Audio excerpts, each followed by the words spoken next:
নমস্কাৰ আজি পুনৰ এটি নতুন ভিডিঅ'ৰ সৈতে মই সমুদ্ৰ আজিৰ ভিডিঅ'ৰ বিষয়বস্তু হৈছে সৌৰজগত ইয়াৰ আগৰ ভিডিঅ'ত আমি সৌৰজগতৰ বিভিন্ন গ্ৰহসমূহৰ বিষয়ে কিছু প্ৰশ্ন আপোনালোকৰ মাজলৈ লৈ আহিছিলোঁ এই ভিডিঅ'ত আমি সৌৰজগতৰ গ্ৰহসমূহৰ বিষয়ে পুংখানুপুংখভাৱে আলোচনা কৰিম আপোনালোকে ভিডিঅ'টো শেষলৈকে চাই থাকিব তেন্তে আহক ভিডিঅ'টো আৰম্ভ কৰোঁ The solar system includes 4 terrestrial planets and 4 gas giants সৌৰজগতখনত 4টা ভূতকীয় গ্ৰহ আৰু 4টা গেছিয়ান গ্ৰহ আছে What is terrestrial planet?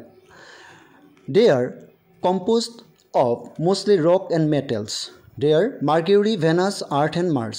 ভূতকীয় গ্ৰহসমূহ প্ৰধানকৈ শিলাখণ্ড আৰু ধাতুৰে গঠিত আৰু ইহঁতৰ গঠন পৃথিৱীৰ সৈতে একে হয় এই গ্ৰহকেইটা হৈছে বুধ শুক্ৰ পৃথিৱী আৰু মংগল Gas giants They are mostly formed by gaseous material. They are Jupiter, Saturn, Uranus and Neptune. Gasian গ্ৰহ এই গ্ৰহসমূহ প্ৰধানকৈ গেছীয় পদাৰ্থৰে গঠিত আৰু ইয়াত তেনে কোনো কঠিন শিলাখণ্ড নাথাকে এই গ্ৰহসমূহ হৈছে বৃহস্পতি শনি ইউৰেনাছ আৰু নেপচুন